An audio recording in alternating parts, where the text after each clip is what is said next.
बच्चों, आज हम लोग क्वेश्चन करने जा रहे हैं example 4.8 moving charges and magnetism में।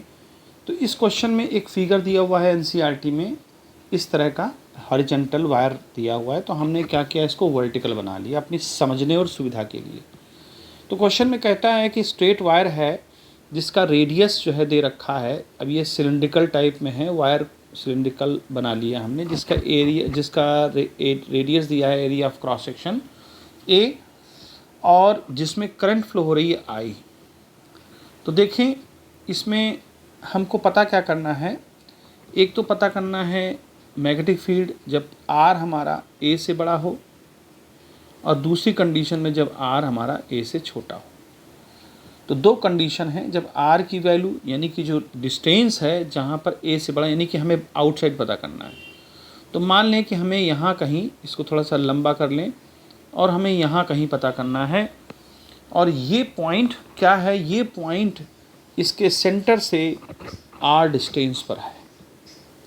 तो ऑब्वियस सी बात है कि आर जो है हमारा क्या है, ए से बड़ा, यानी इसका जो क्रॉस सेक्शन एरिया है, क्रॉस सेक्शन का जो रेडियस है ए, उससे बड़ा है। अब क्रॉस सेक्शन का समझ लें कि जैसे ये वायर है हमारा, ये पेन है, ये पेन है, इस पेन का ये क्रॉस सेक्शन एरिया जो है, इसको हम क्रॉस सेक्शन एरिया मानते हैं। तो सिलिंड्रिकल टाइप में पूरा हो जाएगा ये। अब मैग्नेटिक फील्ड हमें पता करना है, तो ये एम्पियर रूल से पता करना पड़ेगा। अब हम क्या करें कि इस वायर, यानी कि ये जो वायर है, इस वायर के चारों तरफ एक हम सर्कल बना लें जो कि एम्पियर के हिसाब से क्लोज होना चाहिए, जिसको लाइन इंटीग्रेशन हम जहाँ पर करेंगे, और उसमें एक लेंथ ले लें DL। तो देखें, ध्यान दें कि अगर मान लें ये हमारा एक वायर, ये जो लंबा सा आप देख रहे हैं ये वायर है, और उसके चारों ओर हमें फील्ड पता करना है। तो एक सर्कल ड्रॉ कर लें, एक पाथ बना लें जो क्लोज पाथ होगा। तो अब उसकी लेंथ DL है। तो देखिए, लेंथ हमारी जो है DL है, और करंट ऊपर की तरफ आ रही है, यानी कि करंट हमारी यूपर की तरफ आ रही है।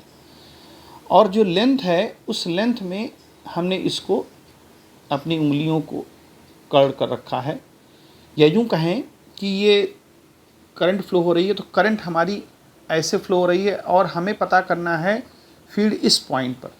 ये जो पॉइंट है, इस पॉइंट P, यानी इसको मान लें P पॉइंट है, इस पॉइंट P पर मैग्नेटिक फील्ड पता करना है। तो देखो, उसी रूल से अब करंट चूँकि ऊपर फ्लो हो रही है, यानी हमने वायर को ऐसे माना है ऊपर की तरफ, और करंट यहाँ से इस पॉइंट पर फ्लो कर रही है। तो देखिए, हम अंगूठे को क्या करते हैं, करंट की डायरेक्शन, और फील्ड हमको वहाँ पता करना है, उस पॉइंट पर, इस पर पता करना है। तो आप ऐसे समझें कि इस पॉइंट पर पता करना है। तो यहाँ हथेली हमारी क्या बता रही है, ऊपर की डायरेक्शन, यानी कि इस डायरेक्शन में बता रही है। तो फिर से समझ सकते हैं इसको, ये वायर है, और इस वायर से इस पॉइंट, अब वायर की तरफ हमने क्या कर दिया, करंट, क्योंकि करंट अपवर्ड फ्लो हो रही है, और उस पॉइंट पर पता करना है। तो उंगलियों को हमने उस डायरेक्शन में कर दिया। तो ये जो पाम है, वो पाम इस डायरेक्शन दिखा रही है, यानी अंदर की तरफ। अगर हम इसको ऐसे मानेंगे तो ये अंदर की तरफ बताएगी। अंदर की तरफ मतलब यहाँ पर जो फील्ड की डायरेक्शन होगी वो क्रॉस होगी। आप चाहे इस वायर को ऐसे लेटा हुआ मान लें, चाहे इसको सीधा मान लें। वायर जिस तरफ लेटा हुआ है, उस डायरेक्शन में हम करंट को दिखा दें, थंब को दिखा दें, और फील्ड हमको वहाँ पता करनी इस डायरेक्शन में। तो उंगलियों को हमने उधर कर दिया, तो पाम हमारा इस तरफ दिखा रहा है। तो इसको 3 डायमेंशनल अगर समझेंगे, तो ये जो यहाँ इस पॉइंट पर फील्ड की डायरेक्शन है, वो नीचे की तरफ हो जाएगी। और जैसे ये, अगर ये आपका रहेगा लेटा हुआ, तो फील्ड हमने जो बनाया है उसका सर्कल, वो इस तरह होगा, यानी ऐसा होगा, ऐसा कुछ होगा, ठीक है। तो आप ऐसे समझें कि ये है हमारा, और हमने सर्कल बनाया इस तरह का, और उंगलियां हमने उस पॉइंट पर कर दी जहाँ पता करना है। तो जो ये पाम बता रहा है, वो फील्ड की डायरेक्शन बता रहा है, यानी कि जिस डायरेक्शन में हमारा वायर है ऐसे, उसी डायरेक्शन में हमारी फील्ड भी पता हो रही है।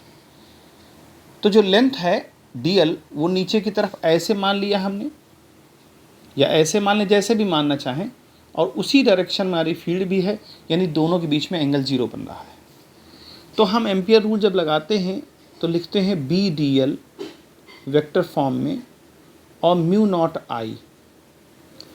अब यहाँ BDL को जब हम ब्रेक करेंगे स्केलर फॉर्म में तो cos 0 लगाएंगे, क्योंकि हमने अभी बताया जो फील्ड की डायरेक्शन है वो उसके लेंथ की डायरेक्शन की ही डायरेक्शन में, यानी एंगल 0 बनेगा। और म्यू नॉट आई, अब यहाँ देखिए म्यू नॉट आई जो है, आई इसके अंदर फ्लो होने वाली करंट है, यानी पूरे क्रॉस सेक्शन एरिया से जो करंट फ्लो हो रही है वो इस डायरेक्शन में है। बी डी एल कॉस 0, यानी कि फील्ड और डी एल अंदर कर लें, फील्ड तो कांस्टेंट होगा और कॉस 0 की वैल्यू 1 हो जाएगी, म्यू नॉट आई। अब डी एल क्या हुआ, इस पूरा का पेरीमीटर, चूँकि डी एल ऐसे मिला देंगे तो पूरा एक सर्कल का पेरीमीटर बन जाएगा, और उसको लिख सकते हैं 2 पाई आर, क्योंकि आर डिस्टेंस पर है 2 पाई आर, ये पूरा रेडियस टाइप का बन जाएगा। और म्यू नॉट आई, यहाँ से फील्ड पता करना है तो क्या हो जाएगा, mu naught I by 2 pi R. अब यहाँ देखिए बाकी सब कुछ कांस्टेंट है, तो फील्ड किसके प्रोपोर्शन में हो गई, आर के, यानी आर अगर बढ़ेगा तो फील्ड की वैल्यू कम हो जाएगी। ये तो आउटसाइड के लिए हो गया, पहला हमारा पता चल गया आउटसाइड के लिए। अब इसको चाहें तो एक बार फिर से समझ लें, फील्ड की डायरेक्शन, मान लीजिए ये वायर ऐसा है, ठीक है, और इस वायर से हमने एक एम्पियर सर्किटल लॉ का रूल लगाते हुए ये हमने सर्कुलर ड्रॉ कर लिया। तो देखिए फील्ड की डायरेक्शन हमको पता करनी है उस पॉइंट पर, यानी यहाँ पर, तो हम ये अंगूठे को करंट की तरफ दिखा दें, और फील्ड हमें वहाँ पता करना है तो पाम डाउनवर्ड दिखा रहा है, यानी अगर लेंथ हम नीचे की तरफ लेंगे तो फील्ड की डायरेक्शन नीचे की तरफ होगी। तो अब लेंथ नीचे की तरफ है डीएल, फील्ड की डायरेक्शन नीचे की तरफ है, दोनों के बीच में एंगल क्या बन रहा है, cos 0, तो इसलिए हमने इसको cos 0 किया है। वायर आप ऐसे मान लेंगे और उसका जो सर्कल है ऐसे ड्रॉ कर लेंगे, तो फिर दूसरे तरह से निकालेंगे उसको हम, तो दोनों का आंसर वही आएगा, बस आप किस डायरेक्शन में वायर ले रहे हैं उस डायरेक्शन पे डिपेंड करता है। अब बात करते हैं हम लोग सेकेंड पॉइंट पर कि आर अगर ए से छोटा है, तो मान लें कि हमारे पास वही जैसे ये बनाया है, एक ये इसको थोड़ा सा एलोबरेट कर लें, ये हमारे पास वही ऊपर वाला वायर है जिसका रेडियस जो है ए है, और हमको अब पता करना है मान लीजिए इस पॉइंट पर, ये पॉइंट पी है, तो हमने क्या किया, इसको सर्कुलर बनाना पड़ेगा ऐसे, ये हो गई आर। अब देखिए समझिए बात को, इस पॉइंट पी पर निकालना है तो डायरेक्शन वगैरह सब वही रहेगी, क्योंकि गोला हमने वैसे ही बनाया है, सर्कल वैसे ही बनाया है, बस यहाँ पर लिखना क्या पड़ेगा, बी डी एल cos 0 हो ही जाएगा, तो उसको हमने हटा दिया है, म्यू नॉट आई डैश। अब आई डैश क्यों लिखा है, देखिए पूरे वायर में करंट आई फ्लो हो रही थी, यानी जो इसका सर्कुलर पार्ट था पूरे क्रॉस सेक्शन एरिया पाई ए स्क्वायर से, पहले पाई ए स्क्वायर था ना इसका क्रॉस सेक्शन एरिया, उससे कितनी करंट फ्लो हो रही थी, आई। लेकिन अब हमारा क्रॉस सेक्शन एरिया क्या बन गया है, पाई आर स्क्वायर, तो पाई आर स्क्वायर से कितनी करंट फ्लो हो गई होगी, तो पाई आर स्क्वायर तो अपॉन पाई ए स्क्वायर, और इसमें करंट आई, ये आई डैश की वैल्यू हो जाएगी। यानी अब ये जो नेट करंट होगी आई डैश, वो हो जाएगी पाई से पाई कैंसिल कर दीजिए, R square by A square और आई, यानी यहाँ पर हमारी अब करंट हो जाएगी R square upon A square और आई, क्योंकि पहले तो पूरी करंट फ्लो हो रही थी पाई ए स्क्वायर से, तो वो पूरी स्ट्रेंथ की करंट आई थी, लेकिन अब हमारा गोला छोटा हो गया है, सर्कल छोटा हो गया है, तो पाई आर स्क्वायर से कितनी फ्लो होगी, तो उसको यूनिटी मेथड से हमने निकाल दिया। अब यहाँ पर हमको बी डी एल चाहिए। अब देखिए डी एल की वैल्यू, फील्ड निकालना है तो फील्ड बाहर कर लें, और डी एल हमारा अब कितना हो जाएगा, 2 पाई आर, तो हो जाएगा 2 पाई आर। यहाँ से हमने काफ़ी कुछ कैंसिल कर दिया है, mu naught R square by A square और आई।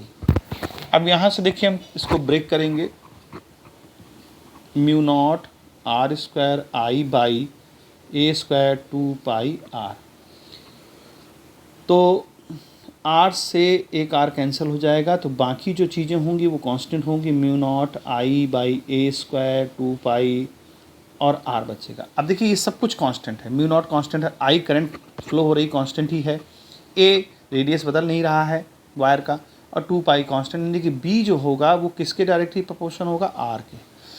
अब यहाँ अगर ग्राफ ड्रॉ करते हैं हम, मान लें फील्ड और डिस्टेंस के बीच में, तो इसमें दो तरह के ग्राफ हमको शो करने पड़ेंगे। एक तो ये डिस्टेंस का हो गया, यानी कि एरिया का हो, आर का हो गया। अब यहाँ पर देखिए, यहाँ पर हम फील्ड और आर के बीच ग्राफ ड्रॉ करते हैं, तो जैसे जैसे हम सेंटर से आगे बढ़ेंगे, हम यहाँ से शुरू करते हैं, सेंटर से जैसे जैसे हम आगे बढ़ेंगे तो देखिए आर की वैल्यू बढ़ रही है, तो आर की वैल्यू बढ़ रही है तो फील्ड की वैल्यू बढ़ेगी लीनियरली। देखिए बी प्रोपोर्शनल टू आर है, ना कि आर स्क्वायर है, तो लीनियरली जो है ये बढ़ेगी आगे ऐसे। लेकिन जैसे यहाँ पहुँचेगी और यहाँ के बाद जब हम जैसे ही आर बढ़ाएंगे तो देखिए जब बाहर जैसे ही जाएंगे तो हमारा ये फॉलो करने लग जाएगा 1/r। अब 1/r का मतलब क्या हुआ, आर बढ़ेगा तो बी की वैल्यू कम होगी, तो आर बढ़ने से बी की वैल्यू कम हो रही, तो उसका ग्राफ इस तरह से कुछ आएगा। तो ये ग्राफ हमारा दोनों पार्ट का हो गया, एक आउटसाइड का हो गया और एक इनसाइड का हो गया। तो उम्मीद है आपको बच्चों समझ में आया होगा। बाकी इसका डेरिवेशन भी है, तो उसको डेरिवेशन कर सकते हैं, एम्पियर के जो एप्लीकेशंस दी गई हैं उससे और समझ में आ जाएगा। Good bye.